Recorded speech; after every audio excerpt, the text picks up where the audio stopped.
Extend भी हो गया है एक रेट हाइक, बड़ा रेट हाइक, और काफ़ी ज़्यादा ओवर भी हो गया था। इसीलिए इंडियन मार्केट में भी आपको आज एसजीएक्स निफ्टी में 80-90 पॉइंट की एक इंटरडे रिकवरी बन रही है, और हमारे सारे टेक्निकल एनालिस्ट भी लेवल्स यही बता रहे हैं कि 200-250 पॉइंट का पॉसिबल है एक रिबाउंड। लेकिन इसके पीछे के ट्रिगर्स क्या हैं? क्या इस रिबाउंड को आपको एक बहुत ही लिमिटेड वे में समझना चाहिए? बड़ी पिक्चर अभी भी सुलझी नहीं है, और वो राधिका राव हमारे साथ जुड़ रही हैं जो इकोनॉमिस्ट हैं और समझाएंगी। Radhika, 75 basis point rate hike almost factored in सा लग रहा है। हमने डेटा पॉइंट को देखा, जो एक हफ्ते पहले 4% लोग समझते थे 75 आएगा, अब 91% समझ रहे हैं। और एक डेस्परेट कमेंट्री बाइडेन साहब की कल रात को आई है इन्फ्लेशन को कंट्रोल करने की, आपने कैसे एनालाइज किया? Hi, good morning. Certainly I mean inflation जिसे हम बोलते हैं कि एक ऐसा टैक्स है जो सब पर पड़ता है, and then disproportionately vulnerable society parts of the society में ज्यादा पड़ता है। इसलिए इन्फ्लेशन को कंट्रोल में लाना बहुत जरूरी है। इन द यूएस ऐसा लग रहा था कि उनका इन्फ्लेशन नंबर्स पीक हो रहे थे मार्च अप्रैल में, लेकिन जो सरप्राइज आउटकम आया, मई का नंबर काफी स्ट्रॉन्ग था, 8% प्लस, और ये ऑलमोस्ट डेकेड्स में हाई है। इसकी वजह से आई थिंक मार्केट्स में एक मैसिव रीप्राइसिंग हुआ है। अगर आप रेट्स कर्व देखें एज वेल एज डॉलर में देखें, तो काफी रीप्राइसिंग हुआ है। इसकी वजह से एक रिस्क अवर्शन जोल्ट हुआ है। सर्टनली अगर आप going into the FOMC meeting, अभी भी हम काफी कॉशियस हैं कि 75 बेसिस पॉइंट होगा कि 50 भी हो सकता है। मार्केट्स को जस्ट प्रेप किया गया है कि ये दिखाने के लिए कि फेड ऑन द बॉल है, on top of the curve है, और जब तक इन्फ्लेशन रिस्क बने रहेंगे वो एक्ट करेंगे।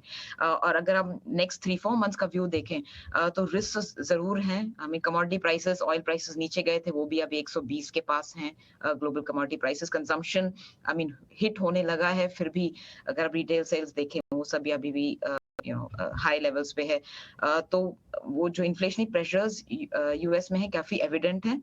Early impact of rate hikes दिखने लगे हैं कंज्यूमर कॉन्फिडेंस में, लेकिन हमें नहीं लगता ये काफी है इन्फ्लेशन को कंट्रोल में लाने के लिए। इसलिए फेड अग्रेसिव बने रहेंगे, और I think between 50 and 75 basis points next 3-4 meetings में वो रिस्क जरूर बनेगा। लेकिन यही है कि रिस्क अवर्शन के लिए ये सब प्राइस्ड इन होना चाहिए, वो अभी तक प्राइस इन नहीं हुआ है। इसलिए आप इतना करेक्शन क्रेडिट मार्केट्स में, करेक्शन इक्विटी मार्केट्स में भी देख रहे हैं। मॉर्निंग राधिका, एब्सोल्युटली ये करेक्शन हम देख रहे हैं। इस बीच में दो फेड एफओएमसी मीट, ये इस पर तो नजर है ही। दो इंपॉर्टेंट क्रूशियल पॉइंट्स जिन पर आज बाजार यानी यूएस मार्केट्स पे आए करेगा, और कल हम रिएक्ट कर सकते हैं इस पर। पहला है रिटेल डेटा, और जिस तरह से वहां पर हाउसिंग मॉर्गेज रेट्स बढ़ गए हैं, सोअरिंग प्राइसेस हैं, ये दोनों डेटा पॉइंट्स जो है, इन क्रूशियल डेटा पॉइंट्स आज आने हैं वहां पर। हमें याद है क्योंकि लास्ट टाइम वॉलमार्ट, टारगेट, इन बड़ी कंपनियों ने अपने पूरे साल के प्रोजेक्शंस, फोरकास्ट को लोअर डाउन किया है। तो रिटेल डेटा, हाउसिंग डेटा, ये कितने बड़े क्रूशियल पॉइंट्स होंगे जो वॉच आउट करने होंगे? क्या एक्सपेक्टेशन रखनी चाहिए, अगर इस पर आपने थोड़ा स्टडी किया?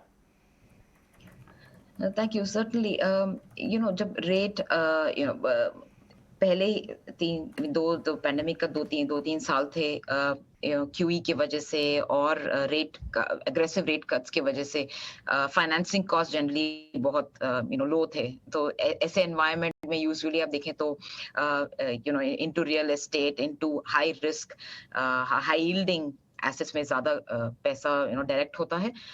और सर्टनली उसके बाद हम देख रहे हैं जैसे पैंडेमिक सुधरने का, इट्स टर्निंग अ कॉर्नर। अभी सेंट्रल बैंक्स रेट हाइक की बात कर रहे हैं, और शुरू भी कर चुके हैं, specially Fed of course most aggressive हैं। तो अगर हम डेटा पॉइंट्स देखें तो सर्टेनली हर मार्केट में, अगर रिटेल सेल्स में देखें, कंज्यूमर कॉन्फिडेंस में देखें, होम सेल्स में देखें, उस सब में इम्पैक्ट जरूर दिखने लगा है। लेकिन ये मानना जरूरी है कि क्या ये काफी है सेंट्रल बैंक को रोकने के लिए, या उनको to revisit their Fed hike or the rate hiking path? हमें नहीं लगता वो अभी तक वो हुआ है। रिटेल सेल्स डेटा जो ओवरनाइट आएगा, plus the other day home related indicators as well, उसमें हम जरूर एक्सपेक्ट करेंगे कि थोड़ा सॉफन हो।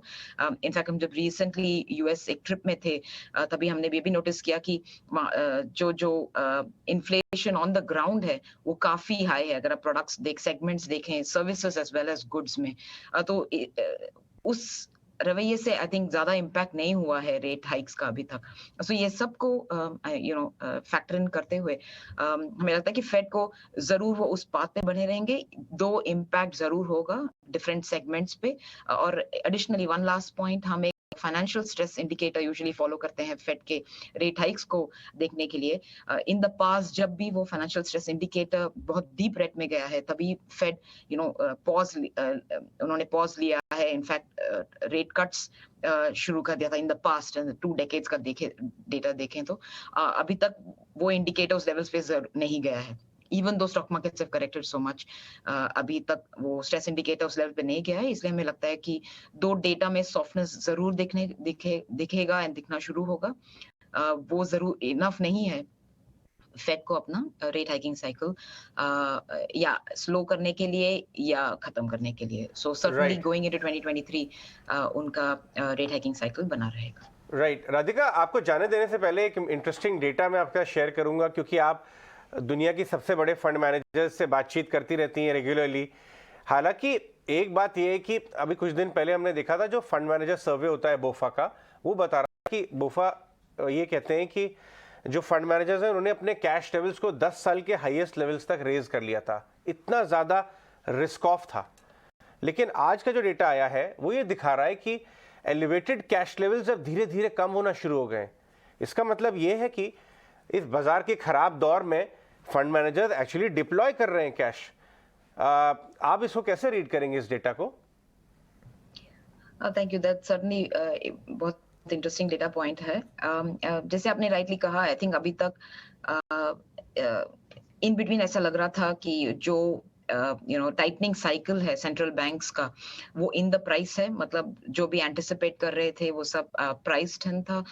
सो इसका बाय एक्सटेंशन मार्केट्स को ऐसा लग रहा था कि इससे ज्यादा करेक्शन एसेट मार्केट्स में नहीं होगा। लेकिन हम वो ऑप्टिमिज्म को अभी भी हम we are doubtful on that optimism, because जो प्राइस इन हुआ है वो शायद काफी नहीं है। Fed there is a risk that वो और भी अग्रेसिव एक्शन लेंगे।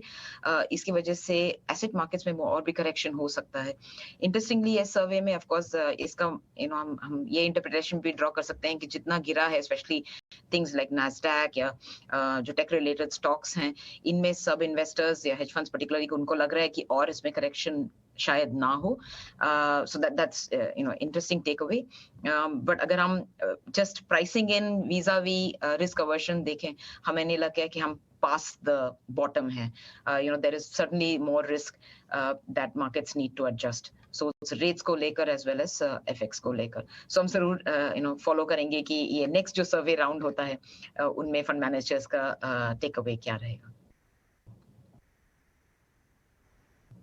एब्सोल्युटली, बहुत बहुत शुक्रिया राधिका, हमें आज समय देने के लिए, सारे इंपॉर्टेंट इंसाइट्स हमारे साथ शेयर करने के लिए बहुत बहुत शुक्रिया।